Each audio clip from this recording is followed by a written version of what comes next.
મજૂરી કરું છું. છોકરા અમારા 2 સરકારી નિશાળમાં ભણે છે. ભાડે લાવીને બધું ઘરનું પૂરું પાડું છું. અત્યારે પગમાંથી રહી ગઈ છું એટલે થોડુંક ઓછું કરું છું. બરોબર. શું નામ છે બેન આપનું? ભારતીબેન, ભારતી. તમારો આભાર અમારા ગરીબ માણસો માટે. નહીં ભગવાનનો આભાર નહીં રોશો નહીં બેન, અમે તમારા ભાઈ જ છીએ અને આજે તમારી આ મહેનત માટેની તમારી આ વસ્તુ છે, બરોબર? તમારો એટલો અમારો આભાર. નહીં બેન, અમારો નહીં, ભગવાનનો આભાર. અને જે નહીં બેન, નહીં ભગવાનનો આભાર કે આજે અમને આ કામ માટે નિમિત્ત બનાવ્યા છે ને હજી તમારી જેવા બહેનો ભાઈઓ જે મહેનત કરવી છે અને આપણે 500 લોકોને આપણે આવી લારીઓ ડિસ્ટ્રીબ્યુટ કરવાની છે. અને દોસ્તો આજે એક સાથે 2 લારી કે જે આ પરિવાર જે આવ્યું આ બાજુ વે ભાઈ, શું નામ છે ભઈલા? નાથી ભાઈ. આપનું નામ બેન? મારું નામ છે નગીનબેન. નગીનબેન. અમે અહીં આવ્યા મારી.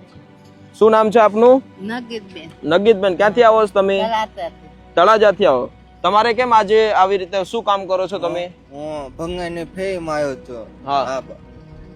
મેં એક ભાઈબંધને કીધું ને તારી લારીની જરૂર છે. તો ભંગારની જે ફેરી મારતા હતા આપણી પાસે લારી નહોતી? ના નહીં, નહોતી. ભાડે લેતા હતા. હે? ભાડે. ભાડે વાપરતા હતા. કેટલું ભાડું દિવસ? 45. 50 રૂપિયા. કાંઈ વાંધો નહીં. હવે તમારે ભાડે નહીં લેવાની. હવે તમારી આ ઘરની લારી થઈ ગઈ છે.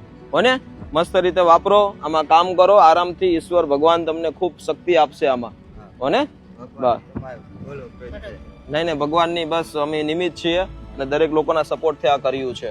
હોને તો બસ દોસ્તો આજે એક સાથે 2 પરિવારને તમારા આશીર્વાદથી અમારા આશીર્વાદથી તમને ભગવાન લાડ દે એટલો આશીર્વાદ મળશે ને. બસ બેન, કોઈથી પાછા નહીં પડો.